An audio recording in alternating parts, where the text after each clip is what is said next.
No, when I graduated from a small grade school, small country grade school, just a three-room country grade school. That's right. Yeah. That was high school, right? Or was No, that grade school, Okay. through the 8th grade.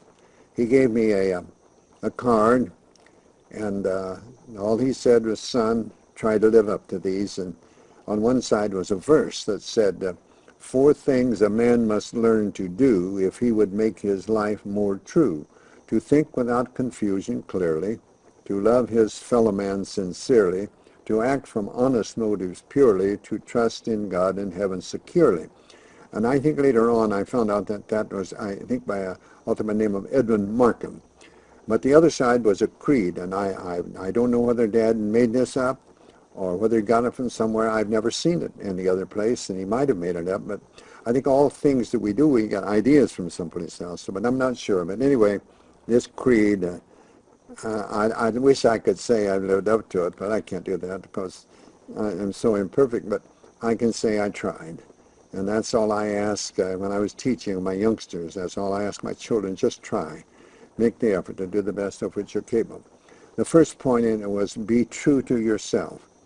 And when I think of that, I think of one of Shakespeare's plays in which one of his characters, Polonius, is talking to his son Laertes, who's leaving home, more or less, well in the world, and Dad thinks he should give him some advice. And he knows he probably won't pay much attention to it, but we feel that way. And I didn't understand that till later, and I got older and had children of my own. But he said, neither a borrower nor a lender be, for loan oft loses both itself and friend, and borrowing dulls the edge of husbandry. This above all, to thine own self be true, and it must follow as the night the day. Thou canst not then be false to any man. And I think that's so true. The second point, I believe, was help others. And I think we all know the joy we get in helping others. I don't believe there's any greater joy than to learn that something you have said or done has been meaningful to another, especially when it was done with no thought of something material in return to you. And the next one, I believe, was make friendship a fine art. Don't take friendship for granted. Work at it. Work at making friends. Work at making friendship flourish. The next one was drink deeply from good books, especially the Bible. And there's a lot of good books out there, but too often we judge a book by its cover.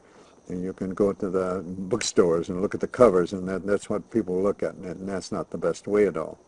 But that does attract attention. But the Bible is the best, but there's a lot of good books out there too. And then one that I tried to use very much in my teaching was make each day your masterpiece. Just try your best to improve a little each day. Do the best you can each day. Don't expect tremendous improvement. You're not going to. You may make just a little that day, but the next day it's a little more, and the next day it's a little more. And eventually you're going to make considerable progress, but don't think you can skip a day because you can't make it up. If you can work twice as hard the next day, that shows you could have worked twice as hard the day before. So make each day your masterpiece. And then the next one, I believe, was build a shelter against a rainy day. Now, I didn't understand that one very, very much. I think originally I was thinking of it just some sort of a material shelter. But as time went by, I believe he thinking something more serious than that. I sort of relate it to Socrates when he was unjustly imprisoned, facing imminent death, and his jailers couldn't understand the serenity with which he was facing death. And they said, why aren't you preparing for death? And his remark was, I've been preparing for death all my life, for the life I've led. And I believe that's what Dad thought when he put down build a shelter against a rainy day, because that certainly is. And then the seventh was give thanks for your blessings and ask for guidance every day. And I've carried that with me in one form or another since I graduated from grade school. I kept the original for many years until it sort of wore out. But I've carried it. I have little cards that I've passed out to my players, and that list that, and along with a few other things. And I know I'm not what I ought to be and not what I want to be, but I know very well that that's helped me be better than I would have been.